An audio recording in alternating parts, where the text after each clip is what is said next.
Ito mga part, dadaanan natin dito yung ano, isa sa pinaka madami ding naliligo na spot. Dito, pare ko ay ano, libre lang to. So titigil tayo, titingnan natin. Sipat-sipat lang tayo sa mga madadaanan natin. Kung sakaling mapanood nyo ito, ay alam nyo kung saan kayo titigil. Ayan o, napakadami o, parang ano bang tawag na sa ano, sa napapanood ko sa YouTube, yung kalimitan sa Italy. Sa Italy ba yung madaming ano, mga naliligong ganyan, no? O, kasama yung aso. Abot pa doon. So tanaw na natin dito mga part ng Monte Maria. Medyo madilim lang ang langit doon sa parting yon, pero siguro nga makikisama sa atin na ano, ang langit oh. Sa parting ito ay ano, masyadong ano, sinag yung araw. So napakadami pa din na ano, mga riders na nagdadaan dyan, no? Ayan, no? Ayun, diretso tayo. Tuloy ang biyahe natin.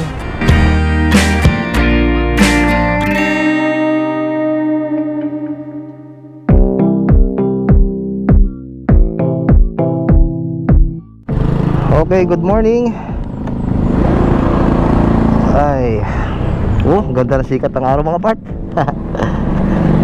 Okay, Biyernes Santo ngayon mga part.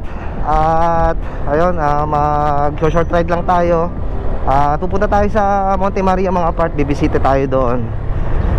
So ito, ang kaganapan ngayon, umaga, medyo maluwag. At yan, napakadaming mga riders na dumadaan. Okay, labas lang tayo dito sa aming kantuhan mga part. Ayun. Naalala nyo mga part, nung mga panahong una-una, ano, na kapag Biyernes Santo ay, nung mga bata pa tayo, pagka Biyernes Santo ay sa bahay lang talaga tayo, ano. Pero ngayon ay ano, parang nawawala na yung gayong style, ano. Parang mas madami pang ano, nasa sa labas kapag Biyernes Santo. Pero may mga dahilan naman yun mga part. Halos karamihan kasi na mga lumalabas tuwing Biyernes Santo ay pumupunta sa mga ano, mga simbahan. Kagaya dito mga part sa lugar namin, dito sa Batangas City, na may pinupuntahan talaga. Halos dinadayo ng mga taga-ibang lugar ito, Monte Maria. Kaya yun, ngayong araw mga part ay doon tayo pupunta. So sasaglit tayo. Titingnan natin yung kaganapan ngayong ano, Biyernes Santo doon. So ngayon sa nakikita ninyo ay napakaluwag ng kalsada. Although mayroong mga sasakyan tayong nakikita, mga nakakasabay, pero hindi ito yung normal na galawan dito. Kumbaga yung normal na galawan dito sa lugar namin ay kapag ganitong oras, kapag araw na may pasok ay sobrang traffic. Pero ngayon, kahit na madaming ang sasakyan dito sa kalsada, ay maganda naman yung daloy na kalsada. So yun, time check tayo, 7:11 ng umaga mga part. So dapat kanina pa akong umaga, mga 5 AM. So medyo madilim pa yun at wala din naman tayo makikita sa daan. Yun, kaya napagdesisyonan ko na medyo magpatanghali tayo. Medyo pasadya itong pasadya ngayon itong ano, pagkakaalis natin ngayon na medyo patanghali. So yeah, kita naman ninyo, napakaganda ng ano, ng sikat ng araw. Pero kapag nandun na tayo sa ano, sa may Monte Maria, ay asahan natin na mainit na ngayon doon mga part, kasi yun na nga, summer na eh. Halos mga parte ng kabundukan doon ay ano, puro mga natutuyo na dahil sa init ng panahon. So dito na tayo mga part sa San Isidro. Palagi natin itong natadaanan kapag bumabiyahe tayo. So ito yung daan papunta sa may Monte Maria. Napalagi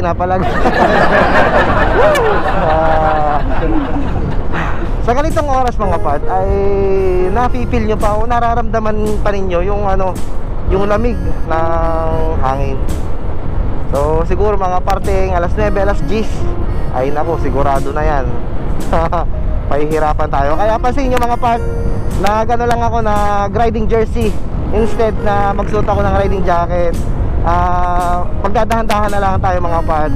Alam naman natin na kapag naka-riding jacket tayo ay mas safety tayo.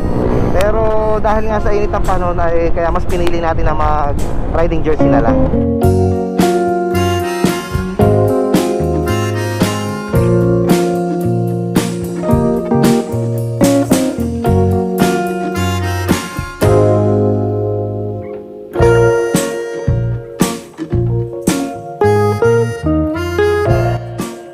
Oh, sobrang ano na oh. Kuya. Gusto pa din pala mga part yung ano, yung parang nagpipinitensya ano. Yung kagaya nung nadaanan natin, sana nakuha na natin. Yung nag-ano siya, yung hinahampas yung likod na parang pasugat. May makita kaya tayong kakilala dito na ano, oh, napakadaming mga nagra-rides ngayon. Hindi naman sa ano, sa hindi paggalang sa araw ng ano ng kamatayan ni ano ni Jesus, ay ang karaniwan ng mga ano, dahilan ng mga nagra-ride sa yung pagbisita nga sa mga simbahan. Kaya ayun, siguro naman okay lang yun na ano, na lumabas tayo ng ano ng Biyernes Santo. Oh, dito na tayo mga part, ito na ang bulong, ito na yung tulay ng Ambulong. Yan oh, pansin nyo? Tuyong-tuyo yung ano, yung tulay dito. Dahil napakainit. Nung isang araw mga part, ano bang araw yun? Huwebes ata o Biyernes? Ay hindi, Biyernes na ngayon eh. Mga Miyerkules, Martes o Miyerkules yun. Napakainit, sobra. Kapag kayo ay ano, nakamotorsiklo, talagang ramdam na ramdam ninyo. Sa mga kasamahan natin na mga nagra-rides ngayon, ay ride safe sa ating lahat. Ingat-ingat lang, huwag masyadong bibira. Nakagaya ito ng mga nasa unahan ko. Kanina ko pang kasunod na relax lang ang takbuhan. Sana ganito lang ang mga takbuhan ng ano, ating mga kasama, mga riders. Para din yun sa atin, para sa siyempre kaligtasan natin. At ayun, hindi naman natin masasabi ang ano, ang aksidente nga. Kaya mas maigi na mag-ingat tayo sa mga biyahe natin. So dito na tayo mga parts sa ano, sa parteng Tabangaw na. So yun nga pala, kasama ulit natin si Daki. ang ating kasama sa ating biyahe ngayon. So nagsimula natin siya makasama noong ano, last time na nag-vlog tayo. So yan, medyo natuwa lang ako kaya ako nakabili ng ganyang ano, itik. Oh, dami pa mga nasa likod ko. Mas madami to. Oh, papaunahin ko itong mga to. Yan. Sana all may back ride. Ayun, napakadami mga riders ngayon. Ingat-ingat sa ating mga part. Dahan-dahan lang tayo para kumbaga marating natin yung ating mga goal na mga pupuntahan ng ligtas. Oh, napakadami ngayon. So asahan din natin mga part na kahit na Biyernes Santo ngayon ay ano, puno din yung mga resort. Yan, kaya ito, yan, medyo madami ang mga sasakyan nakaparada dito kasi resort itong baba. Ayan, oh, mga maliligo sila. So kanya-kanya tayo ng ano, destinasyon ngayong Biyernes Santo. Yung iba ay magbi-beach, ang iba ay pupunta sa mga simbahan, gawa ng bisita iglesia. Ang iba nagra-rides para ayun, pansamantalang maiwan yung ating mga naiwang sama ng loob. Only riders lang makaka-relate. Talagang nakakatanggal talaga ng ano, ng sama ng loob ang pagra-ride sa mga part. Oh, ang dami natin oh. Woohoo! So ako, hindi ako masyadong ano, magtatagal mga part. Mabilis lang tayo. Kagaya ng dati, hindi naman tayo bababad sa layasan kasi meron nga tayong naiwan sa bahay. Nandyan ang aking pamilya, walang pasok. At dapat ay makauwi tayo bago magtanghali. Para ayun, hati naman yung ating ano, oras sa kanila. Para ayun, magkakasama pa din tayo. So, napakadami ng mga riders. Magkakasama to mga to, nag-iintayan. Yan ang gusto ko. Mabagal na yung takbuhan, pero ano, nag-iintayan pa din sila. Oh, ang ganda ng pagkakabangking oh. Mabagal pero may banking. Welcome, Pinamukan proper mga part. Na-vlog ko na ito mga part. Itong simula dun sa Tabangaw papuntang Talahib Pandayan. So makikicheck naman mga part ng aking vlogs na dun sa ano, sa aking playlist sa YouTube na may pamagat na Exploring Batangas City. Ayun, dun yung makikita yon simula sa Tabangaw abot doon sa ano, sa Talahib Pandayan. So, kompleto yung mga part. Pero may mga lugar na hindi ko pa din naman napapasok. Pero lahat ng simula doon sa may Tabangaw abot sa Talahib Pandayan ay nadaanan natin. So last year nga pala mga part, kung matatandaan ninyo, ay Biyernes Santo ay doon ako umakyat sa Mount Banoy. So isa sa pinaka dinadayo tuwing Biyernes Santo yung Mount Banoy. So ngayon nga ay para maiba naman, at baka nagsasawa na kayo na palagi ako doon pumunta, ay dito muna tayo sa Monte Maria, na kahit na palagi din naman natin itong nadadaanan at nai-vlog. So ibang ano naman ito, may simbahan kasi dito. Yun, basta't parang medyo mas malapit tayo, mas mapipil natin yung Biyernes Santo kapag dito tayo sa Monte Maria pumunta. So kanya-kanya nga lang yan ang trip kung saan tayo magdadaos ng Biyernes Santo mga part. Ang iba nasa bahay lang, at ang iba nasa mga tuklong, simbahan, para manalangin. Ayun. So ang iba ay sinasabay na nila yung kanilang bakasyon. Sarap ng amoy ng dagat. Bibihira ko lang mga part maamoy yung amoy lumot. Mas parang napipil ko yung dagat kapag yung naamoy ko yung lumot ng dagat. Amoy na amoy dito. Itong nasa sakanan natin mga part ay dagat yan. So saan kaya tayo pwede ditong tumigil? Meron ditong spot na dagat mga part na nasa pagkakaalam ko ay budget me lang, na okay naman, na madami naliligo. So titigilan natin mga part. Silipin natin kung madami naliligo ngayon. Ay sa palagay ko nga madami mga part Simula dito ay may mga may mga nakaparking na.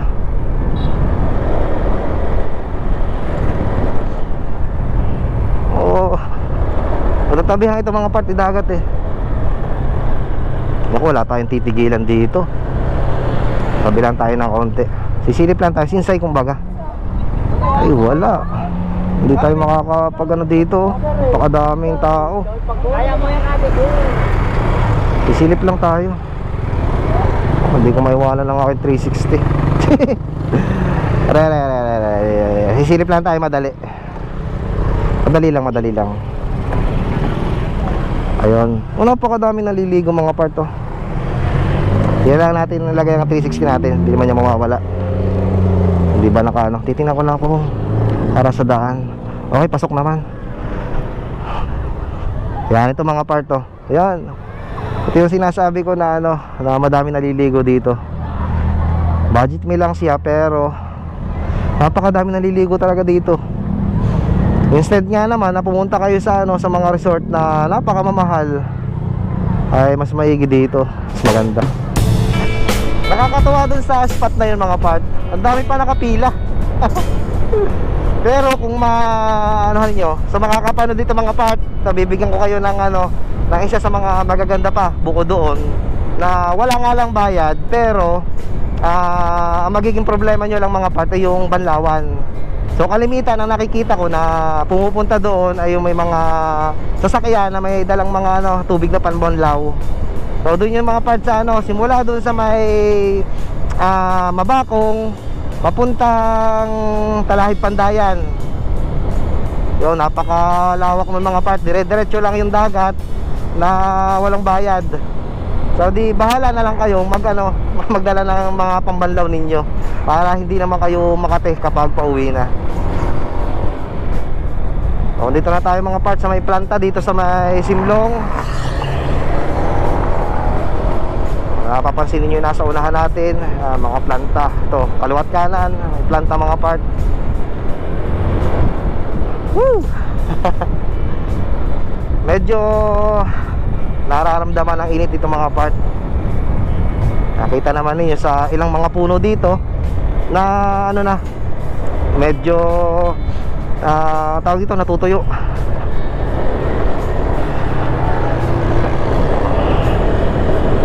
Medyo harap tayo sa araw, pero pabalik naman kung hindi tayo magpapatanghali ay hindi naman tayo salubong sa araw kapag pabalik.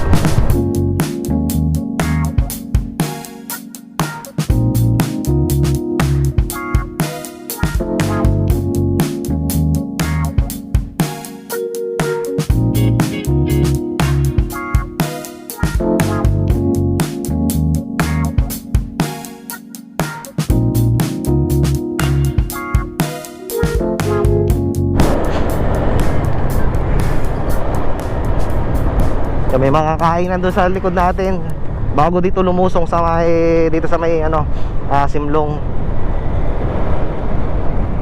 Magandang stopover yun ng mga ano, ng mga nagra-rides. Kasi kalimitan ng mga nagra-rides ay mga galing pa sa ano, malalayong lugar.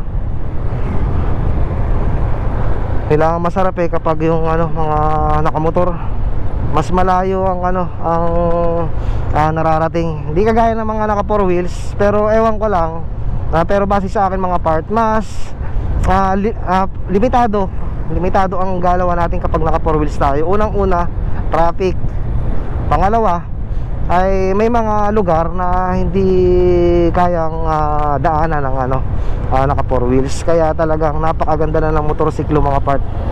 Ang kalaban lang naman natin talaga yung ano, araw, yung mainit, at saka yung ulan. Kasi kapag maaraw, yung mga naka 4 wheels, may pandong sila. Kapag umuulang, may pandong din.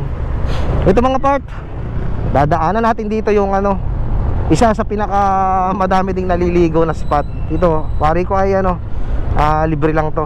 So titigil tayo, titingnan natin. Sipat-sipat lang tayo sa mga dadaanan natin. Kung sakaling mapanood nyo ito, ay alam nyo kung saan kayo titigil. Ayan o, napakadami o, parang ano bang tawag dun sa ano, sa napapanood ko sa YouTube, yung kalimitan sa Italy. Sa Italy ba yung madaming ano, mga naliligong ganyan no? O kasama yung aso. Abot pa doon. So tanaw na natin dito mga part ng Monte Maria. Medyo madilim lang ang langit doon sa parting yon, pero siguro nga makikisama sa atin na ano, ang langit oh. Sa parting ito ay ano, masyadong ano, sinag yung araw. So napakadami pa din ano, mga riders na nagdadaan dyan no? Ayan oh. Ayun, diretso tayo. Tuloy ang biyahe natin. Okay.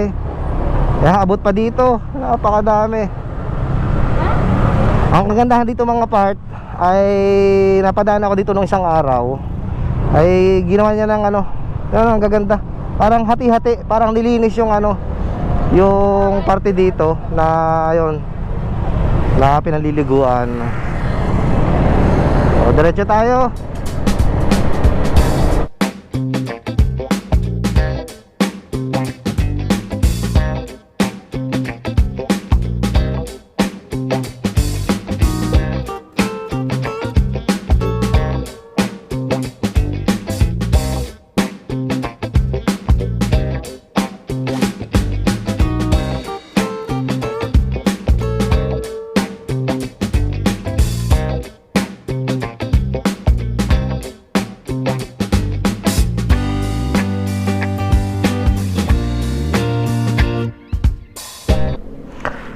Magpapalipad sana ako ng drone mga part dito, kaya tumigil ako.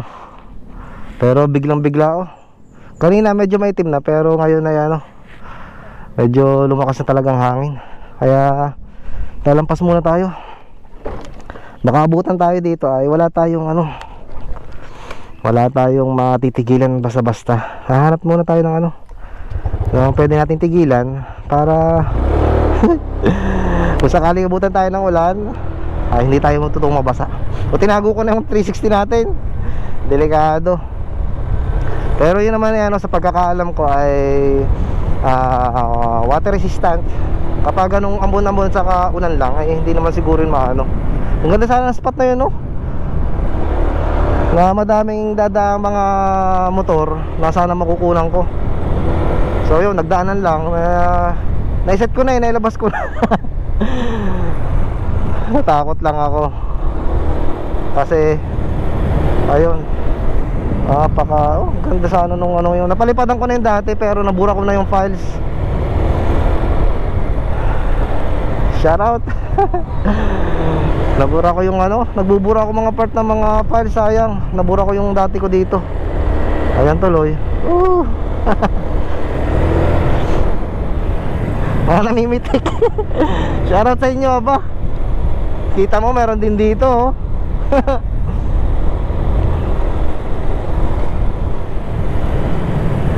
Isa sa mga gusto ko mga part na magka-meron, yung ano, yung ginagamit ng mga namimitik, yung camera. Oh, tama, mga naglakad yung mga yan. Mas na-feel nyo yung ano, yung pagpunta dito kapag yung lakad-lakad lang. Ayun. So dito ay ano, medyo okay dito ang langit. O stop over, mga may dala ng pagkain. O kaya maglaan tayo mga brother, mag-iiwan ng mga kalat. Para din sa atin yan. So itong ating magiging problema, yan na. Sa parting ito ay ayan na. Ang lamig na simoy ng hangin. Pero malayo pa ang Pasko mga part. Yan ay namumuong ulan. O abot dito ang ang taga Batangas City, yung mga kumbaga GSD natin. Yan, mga masisipag nating GSD. Mga nanlilimot na mga kalat dito. So para matulungan natin sila mga part, huwag naman tayo mag-iiwan ng mga kalat. Para sa ganun ay hindi din magdumi ito. At para hindi din naman mapagod yung ating mga kasamahan. Para sa atin din naman ito. Huwag tayo magkakalat. So ito na, nasa harapan na natin mga part ang shrine ng Monte Maria. Hindi ko alam kung saan tayo pwedeng tumigil in case na abutin tayo ng ng ulan. So try ko lang muna dumiretso mga part. Hindi muna ako pupunta sa mismong shrine sa loob. Tayo muna iikot dun sa may kabila.